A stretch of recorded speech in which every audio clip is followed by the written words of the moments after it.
You know, people may not be ready for the kingdom of God, but step by step, birth pang by birth pang, it's coming. You know, 100 years or so ago, some Jews were saying, let's set up our nation once more. We're sick of being oppressed by the nations. And many Jews decided that they were going to be Germans first before they were going to be Israelites. And most of them died.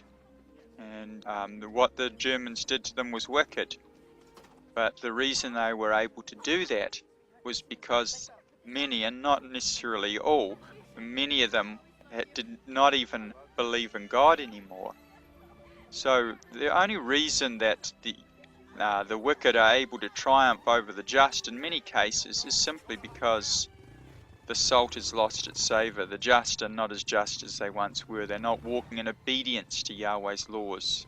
So we need to walk in obedience that we may avoid the worst of all these things.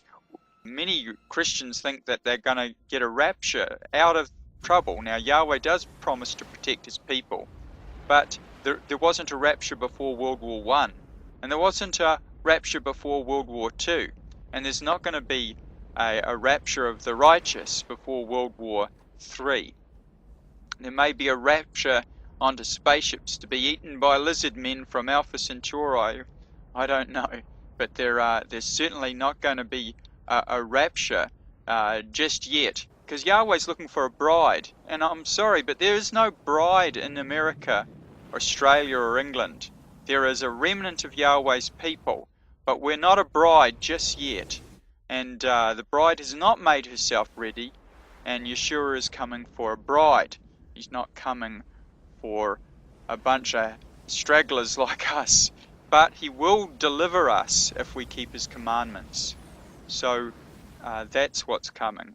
And it's going to be a great deal of so-called Christians are going to be very discouraged when they find out that they're not magically raptured out of troubles, that there's no food on the table, and that people are betraying one another, and many of them are going to lose faith, because their faith was in a doctrine, but their faith wasn't in Yahweh himself. And so these times are really going to separate the true from the false, the true believer from the false believer. There is going to be a time, Paul states in Corinthians, that we shall be resurrected, we will be raised, but we're not going to be raised before Yahweh returns a remnant of the lost tribes to Israel. And that's the times that we are soon to be entering into. So thankfully, Yahweh will deliver us one means or another if we keep his commandments, because Yahweh is a covenant-keeping God. And because he's a covenant-keeping God, he's going to bring swift destruction upon those that swear falsely by his name. To the church of Laodicea, in the book of Revelation, he tells us that because you say you're rich and increased with goods and in need of nothing, but I say that you are poor, blind, and naked. And Yahweh counsels them to buy gold tried in the fire. And that's the fire of fiery trials, trials of faith, sometimes afflictions, troubles. Just because you have a life with no trouble doesn't mean that Yahweh's necessarily blessed you. It could be that Satan just leaves you alone because you're already his. You're already taken. All the saints or all the holy people of the Bible that I read of in the New Testament and in the Old, they all had trials of various sorts, whether it was Job or King David or Moses or Yeshua, the disciples. All of them, the prophets, all of them had trials of faith, and their faith was proven by what they did. And so we need to see the writing on the wall that things are coming to a head, and we need to make plans. And many of Yahweh's little lambs don't have a lot to come and go on.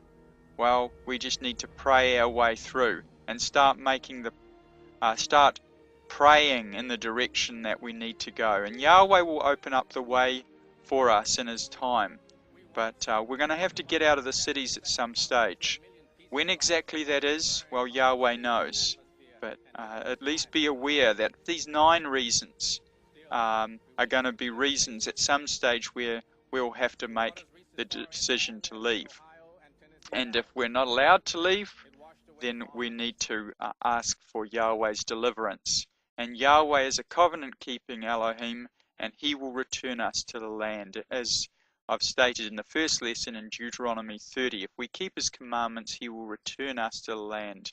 Even if we're in the furthest corners of the heavens, or the furthest corners of the earth, He will return us back to the land of Israel. So it doesn't require our great strength, but Yahweh's covenant-keeping word. You know, many Americans put their trust in the Constitution, and as good as that is, it's not written in the heavens. But Yeshua's word, the Torah, the Bible, from Genesis to Revelation, that is a word that we can trust in. And Yahweh has made promises to us that if we do this, He will do that.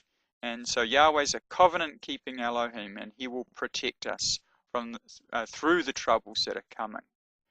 So let us look to Him and turn away from Caesar's wicked system and set our hearts on the heavenly Mount Zion.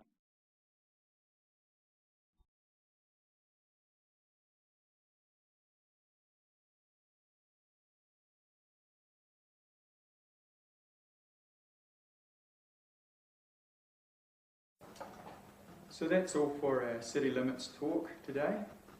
In the next two lessons, we'll have a look at the reason why some of these things are happening from the book of Genesis and on through to Revelation, and how they relate to the lost house of Israel, the lost tribes that are scattered in the west and other places also.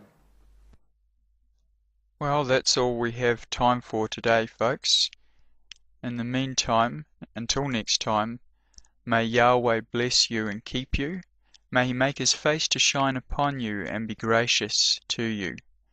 May Yahweh lift up His countenance upon you and give you peace. And in Hebrew, V'yevarechecha Yahweh v'yishmerecha, Ye'ir Yahweh p'nayav elecha v'yechanecha, Yisa Yahweh p'nayav elecha v'yasim lecha shalom. And Yahweh's face that shines upon us is Yeshua, the Mashiach. He said, "He who has seen me has seen the Father." So if we're praying for Yahweh to show us His face, we're really praying to meet the Mashiach, Yeshua.